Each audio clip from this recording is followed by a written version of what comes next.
నమస్తే రమ్మగారు. నమస్తే జయ. ఏదన్నా చిన్న కథ చెప్తారండి? పెద్ద కథ చెప్తాను. చెప్పండి రమ్మగారు. ఈ మన సిండ్రెల్లా లాంటి కథలు కొన్ని కొన్ని భలే ఆసక్తికరంగా ఉంటాయి. సిండ్రెల్లా ఒక ప్రత్యేకమైన కథ కదా. అవునవును. కొంచెం అటు ఇటుగా ఉన్న ఒక కథ చెప్పుకుందాం. పూర్వం అంటే ఈ బాగ్దాదు నగరపు కథలు ఇవి బాగున్నాయి, అరేబియన్ స్టోరీస్. Okay okay. కానీ పిల్లలు మీకు మగ పిల్లలు కదా రమ్మగారు, వినరేమో బహుశా. ఆడపిల్లలు ఉంటే ఎంతసేపు సిండ్రిల్లా స్టోరీలేనండి. క్యారెక్టర్లు వీళ్ళు ఒకళ్ళు సిండ్రిల్లా, ఒకళ్ళు స్టెప్ మదరు, ఒకళ్ళు మామూలు మదరు. భలే ఉంటాయి రమ్మగారు. మా అబ్బాయిలు కాగోలేదు, మగ పిల్లలు కదా. ఆంజనేయుడు, అర్జునుడు, విక్రమార్కుడు అవి అలాంటివి నేను రోజు ఇంట్లో వింటా ఉంటాను. హాలిడే అయితే చాలు సిండ్రిల్లాలు క్యారెక్టర్లు.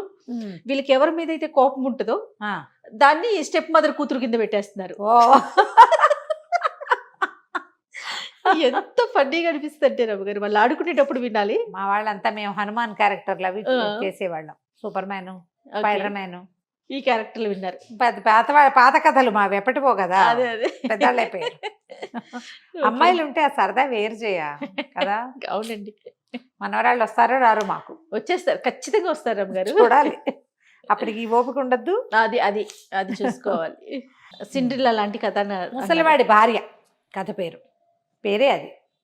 పూర్వం అంటే ఈ బాగ్దాద్ నగరంలో ఒక కట్టెలు కొట్టుకునేవాడి కుటుంబం ఒకటి ఉండేది. అతను కట్టెలు కొట్టి తెచ్చి ఆ కట్టెలు నమ్ముకుని బతికేవాళ్ళు. అయితే ఇతనికి ఒక్క కూతురు ఉండేది.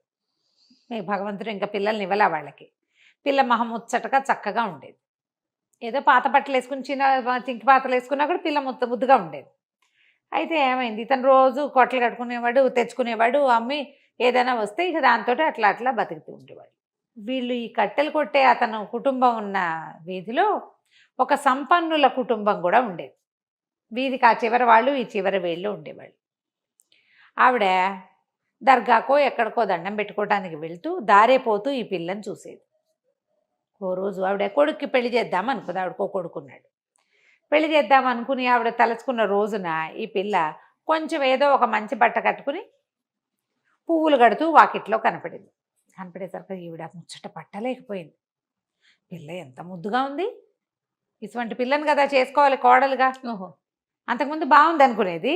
ఇప్పుడు కోడలు ఆలోచన వచ్చేసరికల్లా కనపడిన పిల్ల మీద మనసు అయిపోయింది.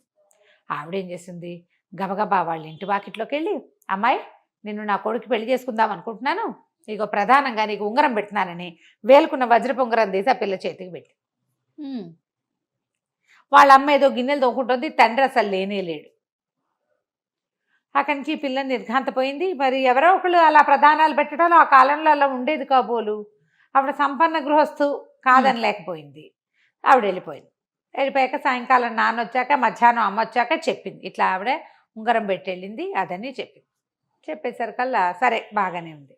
ఈవిడ చుట్టుపక్కల అందరికీ మన సందు చివర కట్టెలు కొట్టే ఆయన ఉన్నాడు కదా, వాళ్ళ పిల్ల ముంతాజో ఏదో దాని పేరు, ఎంత బాగుందో దానికి ఉంగరం పెట్టి ప్రధానం పెట్టేశాను, మా పిల్లాడికి చేసుకుంటున్నాను అనేసరికల్లా ప్రతి వాళ్ళు ఏడ్చినట్టుంది. పిల్ల బాగుంటే చేసుకోవటం ఏమిటి, అటువంటి పిల్లలు మన దగ్గర మాత్రం లేరా, కులం గోత్రం చూడొద్దా, పోనీ కులము గోత్రం మనవాళ్లే అనుకో, డబ్బు దశకం చూసుకోవద్దా, వాళ్ళ ఇంటికి మీ అబ్బాయి వెళ్తే వాళ్ళు ఏం పెడతారు, పప్పు చారు పెట్టే గతి కూడా లేదు వాళ్ళకి అని అందరూ తలా ఒక మాట అన్నారు. ఒక్కళ్ళు కూడా ఆవిడని సపోర్ట్ చేయలేపల. పోనీలే వాళ్ళకి లేకపోతే పోయింది, మనకు ఉంది కదా, పిల్ల ముద్దుగా ఉందన్నావు, అలాంటి మాటలు ఒక్కళ్ళు కూడా మాట్లాడాలయ్యా, పెళ్లి తెలివి నీతో 100 తెలివి అని ప్రతి వాళ్ళు అనేసరికి ఆవిడకి చాలా కోపం వచ్చేసింది. రుసరుసలాడుతూ వీళ్ళ ఇంటికి వచ్చింది రెండో రోజున. అని నా ప్రధానం క్యాన్సిల్ అని ఉంగరం లాగేసుకుంది. పిల్ల ఏడు మొహం పెట్టుకుని నుంచుంది. సాయంత్రం వాళ్ళ నాన్న వచ్చేసరికల్లా, నాన్న నిన్న పెళ్లి కుదిరింది, వాళ్ళ పెళ్ళి అయిపోయింది, ఆవిడ వచ్చి ఉంగరం పట్టుకుపోయింది అని చెప్పింది. ఒళ్ళు మండిపోయింది. భగవంతుడా, నేనేమనుకున్నాను, అసలు పిల్లకి పెళ్లి చేయగలనా అని ఎప్పుడూ అనుకునేవాడిని, అలాంటిది ఒకరోజు పొద్దున్నే ఆశ చూపించావు నాకు, ఓ రోజు సాయంకాలం వచ్చేసరికి పిల్ల పెళ్ళి అన్నావు, ప్రధానం అన్నావు. సంపన్నులు గృహస్థులు, పిల్లవాడు బాగుంటాడు, వాళ్ళకి బోల్ డబ్బులు ఉన్నాయి, వాళ్ళే పిల్లని ముద్దుగా అడిగారు కాబట్టి బాగా చూసుకుంటారని నమ్మి నువ్వు ఉన్నావనుకున్నా. రెండో రోజు సాయంత్రం వచ్చేసరికల్లా సంపన్నులు పోయినాయి, పిల్లాడు పోయింది, ఉంగరము పోయింది, అన్నీ పోయినాయి. చిచ్చి ఇలా కాదు, రేపొద్దున మసీదుకి వెళ్తా పిల్లని తీసుకుని, మసీదులో నుంచి మొదట బయటకు వచ్చి ఎవరిని నువ్వు పంపిస్తావో వాడికి ఇచ్చి నా పిల్లనిచ్చి పెళ్లి చేసేస్తా, నువ్వు ఉంటే ఉన్నావు లేకపోతే ఊడేవని దేవుడి మీద ప్రతిజ్ఞ చేశాడు. మర్నాడు తెల్లవారుజామునే పిల్లని చక్కగా అలంకరించారు వాళ్ళకు ఉన్నంతలో. పెళ్లి కూతురులాగా అంటే జల్తారు మేలు ముసుగు ఏదో వేస్తారు. పిల్లలు 10 ఏళ్ళ నుంచో 8 ఏళ్ల వయసు నుంచో తల్లులు కుట్టుకోవటం మొదలు పెడతారట. అవి పిల్లలకి ఇవ్వవలసిన వస్తువులు అవన్నీ కూడా తయారు చేసి పెట్టుకుంటారు. మనం వెండి బంగారాలు చేరుస్తారు కదా మన వాళ్ళు, అట్లా వాళ్ళ పద్ధతి అనమాట అది. అది కుట్టేసుకున్నారు. ఆ కుట్టిన మేలు ముసుగు వేసి పిల్లల్ని అలంకారం చేసి పువ్వుల దండలు అవి వేసి ఏదో మొహానికి ఏదో కడతారు కదా, అవన్నీ గట్టి తీసుకుపోయి మసీదు వాకిట్లో నుంచున్నారు. మసీదు ఇట్లా 4:45కి అయిపోతుంది. నమాజ్ అయిపోయాక జనాలు బయటకు వస్తుంటే మొట్టమొదటి ఒక ముసలి వాడు ఎవరో వచ్చాడు బయట. ఈయన పోయి ఆయన చేయించేసుకున్నాడు. ఈ పిల్ల తండ్రి ఆ కట్లు కొట్టే ఆయన పట్టుకుని, బాబు రండి మా అమ్మాయిని ఇచ్చి పెళ్లి చేస్తాను మీకు అనగానే ఆయన అన్నాడు, అయ్యా నేను ముసలివాడిని ముష్టివాడిని నాకిచ్చి పెళ్లి చేయటం ఏమిటి అంటే, కాదు బాబు మా పిల్లకి ఓ పెళ్లి సంబంధం కుదిరి మర్నాడు పోయిందండి. భగవంతుడు ఉన్నాడని నమ్మాను నేను. దేవుడికి చెప్పా మసీదు నుంచి తొలిగా ఎవరు బయటకు వస్తే వాడికి ఇచ్చి పెళ్లి చేస్తాను. దేవుడికి ఇచ్చిన ప్రతిజ్ఞ నేను ఎలా కాదంటాను. నువ్వు కాకుండా ముసలివాడికి అక్కడ కుష్టివాడు వచ్చినా సరే మా పిల్లని ఇచ్చి పెళ్లి చేయవలసింది దేవుడికి చెప్పాను. మరి అంతే, మొక్కు దేవుడి మొక్కు తీర్చుకోవాల్సిందే. కాబట్టి మా పిల్లని ఇచ్చి పెళ్లి చేసే తండ్రి ఉండండి కాజీ గారిని పిలుచుకొస్తాను. నువ్వు కాజీని పిలుచుకొచ్చాను. ఆయన వచ్చి 4 వాక్యాలు చదివి పెళ్ళైపోయింది అన్నారు. నిఖానామా రాసేసుకున్నారు. అక్కడి నుంచి ఆ తండ్రి కాస్త ఏడ్చి శోకాలు పెట్టి పిల్లని ఆయనకి అమ్మకం పెట్టేశారు. వాళ్ళు విచిత్రంగా ఉంటాయి కదా. మన జానపద కథల్లోనేమో రాజుగారు అబ్బాయి ఎటో వెళ్తాడు, రోడ్డు మీద ఎవతనో చూసేసి పెళ్లి చేసుకుంటాడు, అంతే వెళ్ళిపోతాడు. ఇది ఇక్కడే ఉంటుంది. ఈ కథల్లో ఇలాంటివి కనపడతాయి అన్నమాట. అక్కడి నుంచి ఏమైంది, వీళ్ళు ఈ పిల్లని ఆయనకి ఇచ్చి పంపించేశారు. ఆ ముసలాయన ఈ మసీద్ నాకు ఎక్కువ దూరం నేను వెళ్ళను, ఈ మసీదు పక్కనే అని చెప్పేసి మసీదు పక్కనే ఒక చిన్న కొట్టం లాంటి ఒక గది ఉంది. ఆ గదిలో తీసుకెళ్ళి పెట్టాడు అమ్మాయిని. రోజు సాయంకాలం 5 రాగి కాసులు 5 ఒక రొట్టె తెచ్చి ఇచ్చేవాడు. కాపురాన్ని పంపేశారు. ఇక ఆ పిల్లజోళ్ళకి వీళ్ళు వెళ్ళకూడదు, అమ్మా నాన్న వెళ్ళిపోయారు. సాయంత్రం అయ్యేసరికల్లా 5 కాసులు తెచ్చిచ్చేవాడు, ఒక రొట్టె ముక్క తెచ్చిచ్చేవాడు. ఆ పిల్ల రొట్టె ముక్క తిని ఆ 5 కాసులతో ఏమొస్తే అదే కట్టుకుని అదే పెట్టుకుని అటగే ఉండేది ఆ గదిలో భర్త వచ్చేదాకా. సాయంత్రం వచ్చేవాడు, వెళ్ళిపోయేవాడు. ఇదే కథ నడిచింది.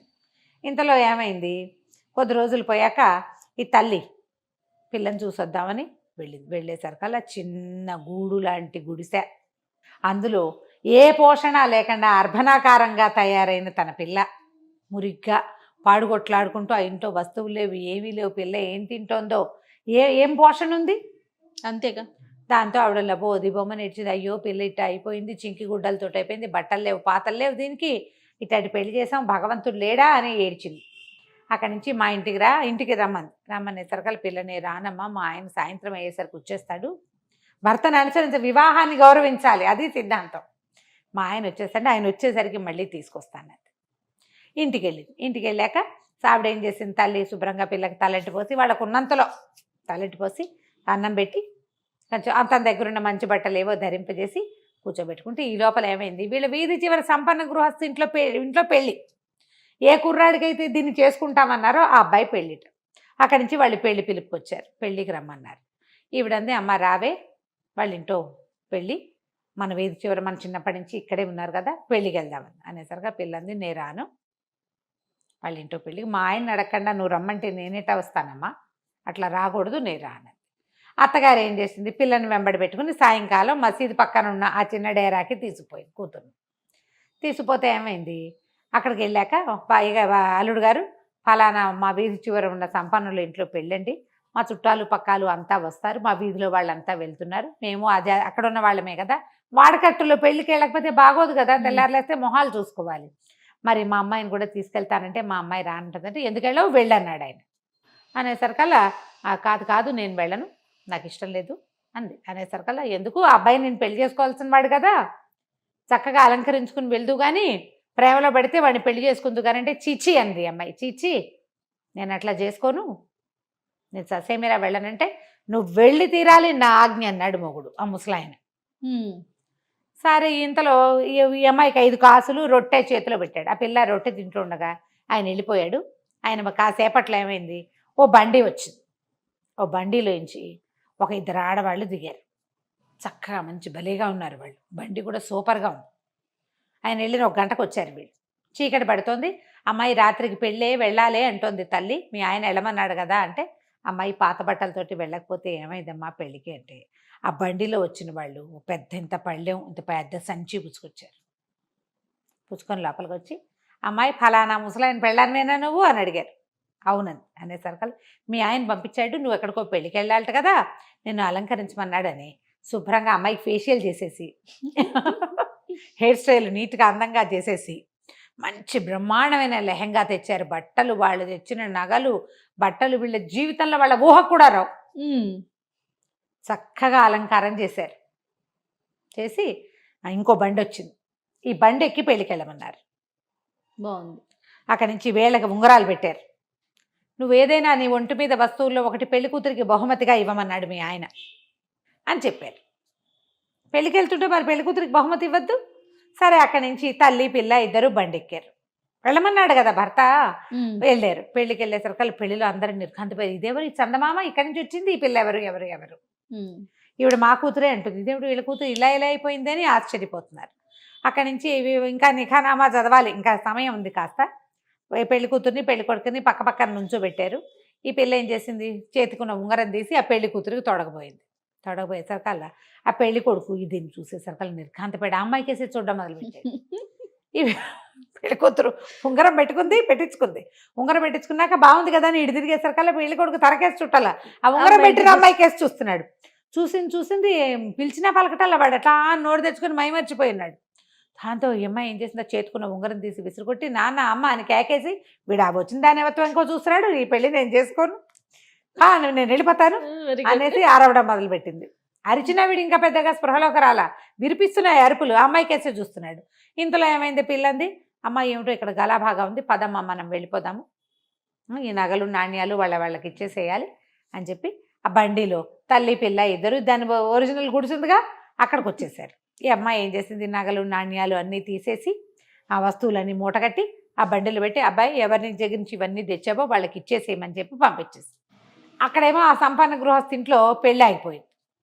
ఆ పిల్ల వెళ్ళిపోయింది కదా, మాటల మీరగా చుట్టుపక్కల వాళ్ళు అన్నారు, ఏముందమ్మా అంత గోల్ చేస్తావు, ఆ పిల్ల వీడికి తప్పిపోయిన పెళ్ళాము, అది ఆశ కొద్దీ ఓసారి చూశాడేమో, చూస్తే ఏమైంది అని పొట్టాడారు. చుట్టుపక్కల వాళ్ళు అందరూ కలగ చేసుకుని మాట్లాడతారు కదా, పెళ్లి చేయాలని. దాంతో వీడికి ఏమిటి, ఈఎంఐ అయినా మా అమ్మ నాకు తప్పించిన పెళ్లి కూతురు అయితే నాకు అదే కావాలి, ఈ పోడి మొహద్దు నాకు వద్దన్నాడు. ఇలా అనేసరికల్లా ఆ పిల్ల తండ్రి వాడెందుకు ఒప్పుకుంటాడు, వాళ్ళకి తిక్కరగింది. వాళ్ళకి మేము చచ్చినా మా పిల్లని వీడికి ఇచ్చి పెళ్లి చేయము, మేము ఇచ్చినవన్నీ మాకు ఇచ్చేసేయండి అని చెప్పి వాళ్ళు తెచ్చిన స్వీట్లు హాట్లు తట్టా పుట్టా బంగారం గింగారాన్ని మూట కట్టుకుని పట్టుకుని వెళ్ళిపోయారు. పెళ్ళి అయిపోయింది. ఈ పిల్లాడేమో అసలు ఆ పిల్ల ఎక్కడుంది, ఇది రావటం ఏంటి, ఇంత అందగత్తెని నాకు ఇట్లా చెడగొట్టేసావా అమ్మ అని అమ్మ మీద పడి ఏడ్చిపోట్టాడు. వాళ్ళ అమ్మ ఏమంది, సరే నేనేం చేయనురా నాయన, వాళ్ళు ఎవరికో బిచ్చగాడికి ఇచ్చి పెళ్లి చేసుకున్నారట, కావాలంటే ఆ పెళ్లి విడిపించి నువ్వు తెచ్చుకో, నేను పిల్ల అందంగా ఉందంటే వీళ్ళంతా కులం గోత్రం డబ్బు దాసుకోమని అందరూ కలిసి చెడగొట్టారు, ఇప్పుడు అది నగలేసుకుని తయారయ్యేసరికల్లా అది అందగా తింటున్నారు, కావాలంటే తెచ్చుకోమంది. సరే ఇతను అమ్మాయి ఎక్కడుందా అని వెతుక్కోవటం మొదలుపెట్టాడు. వెతికి చివరికి ఈ మసీదు పక్కన ఉన్న చిన్న గుడిసెలో ఉంటుందని తెలిసింది. అక్కడికి వచ్చేసాడు. వచ్చేసరికల్లా పదే అడగటం మొదలుపెట్టాడు, నన్ను పెళ్లి చేసుకుంటే అమ్మాయి తెగ తిట్టిపోతుంది, నేను పెళ్లి చేసుకోవటం ఏమిటి, నువ్వు ఎవరితోనో చేసుకో, నాకు పెళ్ళి అయిపోయింది, పెళ్ళి అయిపోతే ముష్టివాడితో ముసలివాడితో ఎలా ఉంటావంటాడు. ఎలాగోలాగా ఉంటారు, ఎలా ఉన్నా సరే మా నాన్న దేవుడు ఆజ్ఞ మీద నాకు ఒక పెళ్లి చేశాడు, నేను దేవుడు ఆజ్ఞని గౌరవిస్తా, మా నాన్న ఆజ్ఞని గౌరవిస్తా, పెళ్ళిని గౌరవిస్తా, ముసలిగా ఉన్నా ఇంకోలా ఉన్నా నాకు నా మొగుడే కావాలి, నువ్వు నాకు పనికిరాదు. వాడేమో ఒప్పుకోవాలి, ఇలా నువ్వు ఒక ముసలివాడి దీంట్లో ప్రాపకంలో ఉండటానికి వీల్లేదు. ముసలివాడు వచ్చాడు, ఇంతలో భర్త వచ్చాడు. వచ్చేసరికల్లా